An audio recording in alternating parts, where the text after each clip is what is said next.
And what I see most mistakes they make, so this is that 7-step process inspired by Blake's.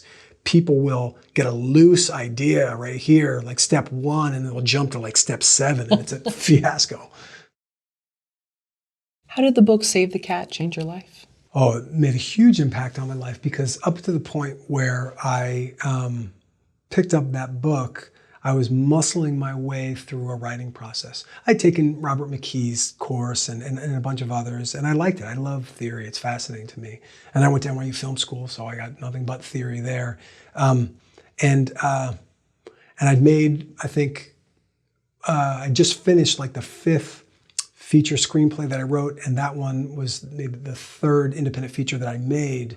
And it was another personal drama, and it was good for what it was, but it was this sort of self-imposed ceiling that I put on my career. It was, I love the subject matter and I'm proud of it, but it was so obscure that it just, all the real greatness of those ideas were not as accessible as they could be had I sort of reordered the ideas or built them in a different way.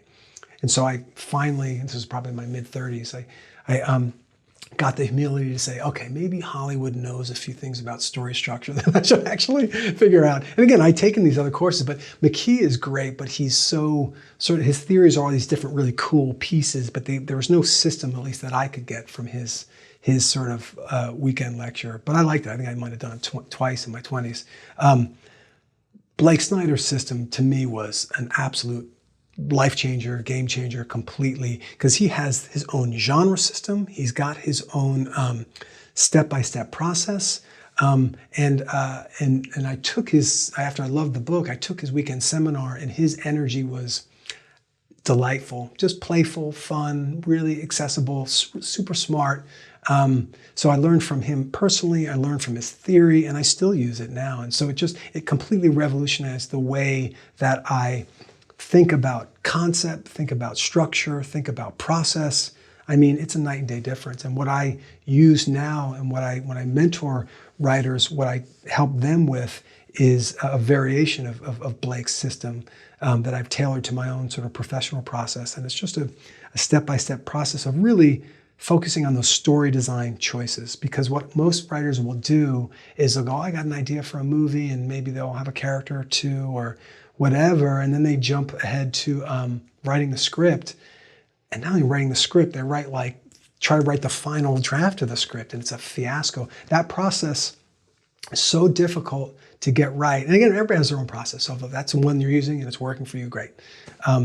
In my experience, for my own work and working with a lot of writers, there's just so many missed opportunities from focusing. I break it down into 7 steps, based similar to Blake's system. So, and it's a simple way to say it is, I tell the story, I get them to tell the story or do my own work in 1 sentence, and then 5 sentences, and then 15 sentences, which is like Blake's 15 beats, and then 40 sentences, which is basically a sentence for each scene in the movie, more or less. Those are the first 4 steps, and then the other 3 are screenplay draft steps. So you have get it down, get it good, and get it great. And it's a problem. All those things they're steps, but they're really almost like there's 7 different ways the audience is craving answers about your story, and most writers that aren't like fully firing on all pistons aren't answering those questions as deeply as they could. So I'm good at doing that in my work, at least enough, and then I get feedback and I figure out how to do it even better.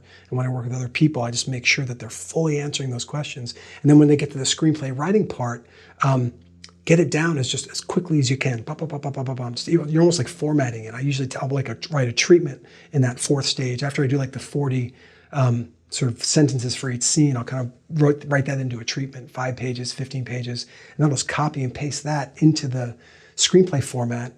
And then I'm just almost reformatting it. Cliche this, cliche that, doesn't matter, but just kind of scaffolding. That's step 5. And then step 6 is get it good. It's not great. It's just kind of, okay, you got a mess of cliches and whatever, but you kind of organize it a little bit, just kind of easy breezy, momentum, flow. And then after a few drafts of that, you're like, okay, this is working. You're getting good feedback. Again, we're in the reaction game. So it's not enough, if you want to be professional, that I just like it. It's like I have to like it and then it's coming across to other people and they're saying it's great. And then when you're getting that good, then you get into that fine tuning stage. Get it great. So it's get it down, get it good, get it great. And what I see most mistakes they make, so this is that 7-step process inspired by Blake's.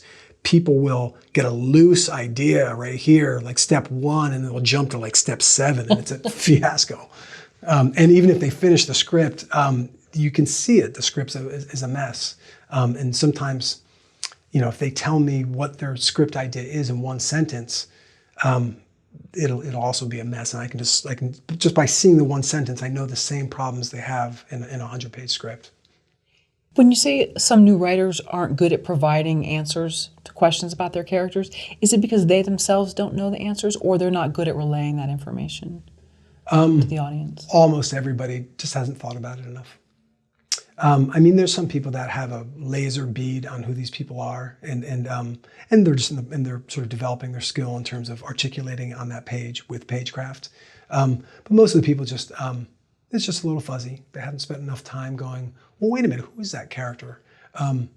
For example, I'm writing this script right now, and it was interesting because I had this problem with sort of the plotting in the first act, and I couldn't quite work it out. And I was like, well, tried to figure out this, and I tried to figure it out that way. I couldn't do it. And then taking my own advice, I was like, all right, just relax and do something else. What is easy now? So I went over to this, and I was getting this note from this one character, and they were like, well, who's this guy? What is he doing? And I was like, oh yeah, you're right. I kind of had a sense of him, but how can I sort of clarify it, sharpen the focus on him? And then when I did, I was like, oh, I know this guy, and he's great. He's so swarmy, and he's almost like this Paul Giamatti type character. And I was like, oh, he's so fun to write. And then once I got that clarity, I realized, oh, I need a new scene in the first act for this guy, because I had it previously happening off screen. But once I got more clarity on who that character was, I added that scene, and then magically it took care of that plot issue that I couldn't get before. So that's a real world example of how I totally use the easy way to solve something. I was using it the hard way at first. I tried it this way, and I then was like, oh, dude, yeah, no, there's an easy way. Don't force it. And then I just went over to something else and was like, okay, and then boom. Would you say before you read Save the Cat or took some of Blake Snyder's courses that you were bad at structure? That's a great question. I just had a very rudimentary beginning, middle, and end sense of structure. And the problem is I had kind of too many halfway ideas about it. This guru, that guru, the other. And I remember one time I made this spreadsheet. Probably when I was in my 20s, I'd probably written 2 or 3, and it was literally like 50 or 60 boxes, and like this question and that question, and it was just a mess of like, there was no connective tissue to it.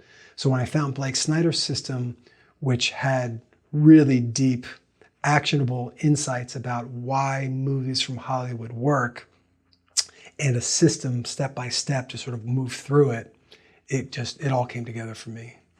How do you teach structure to your students? I teach structure to my students, generally starting with Blake's method. So we talk about concept.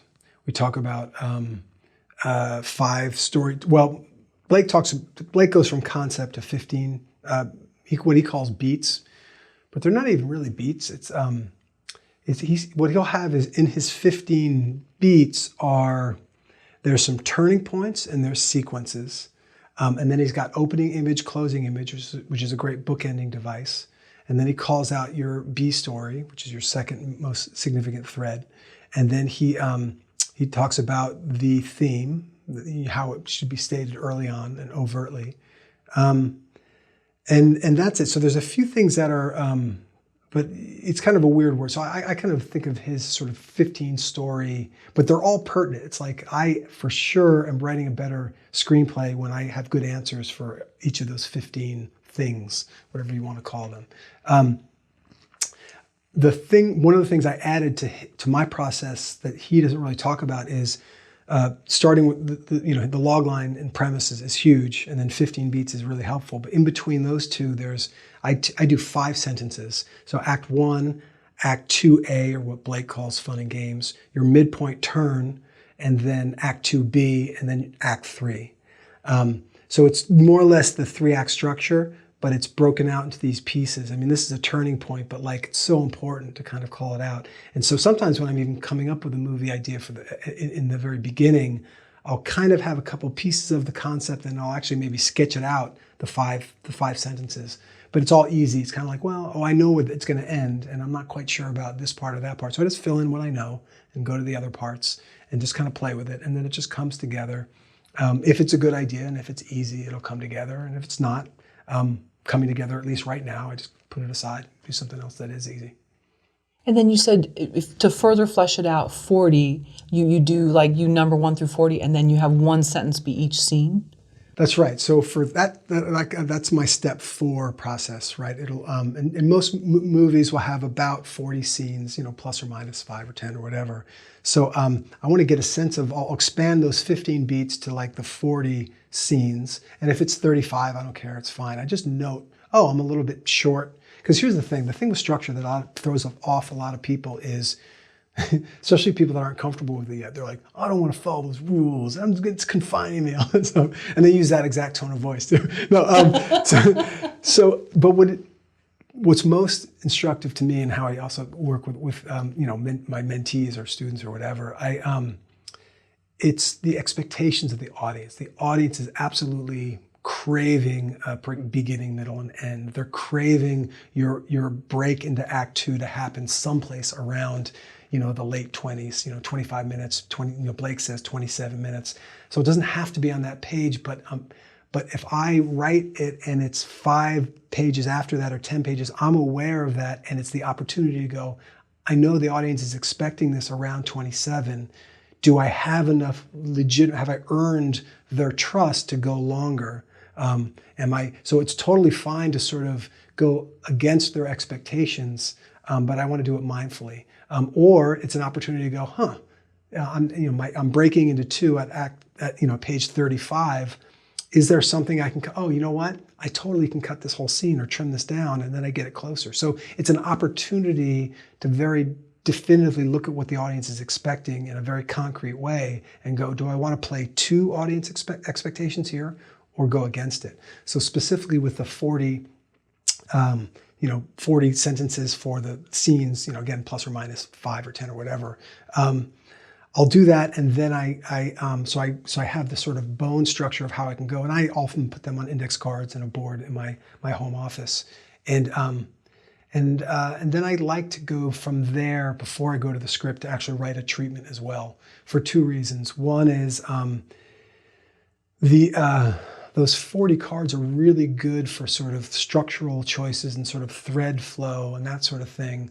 But they don't get the feeling really of the story. So that's why I go to a treatment. And then the second reason is, nobody's going to look at my 40 beats and really get what I'm doing. So if I want feedback, and I get a lot of feedback in the treatment stage, I write the treatment, and then I can, 5 pages, 10 pages, whatever it takes. The screenplay that I'm working on now, I actually did 3 drafts of the treatment, got really good feedback between every one, then realized that I wanted to change the protagonist from one character to the other, and then did 3 more drafts of the treatment, and then felt it was good, and then I'm into the screenplay. So by the time I get to the screenplay, my first draft, it's not really a first draft because I've spent so much time designing the story, doing the treatment. It's probably a typical, 5th draft or 10th draft for other people.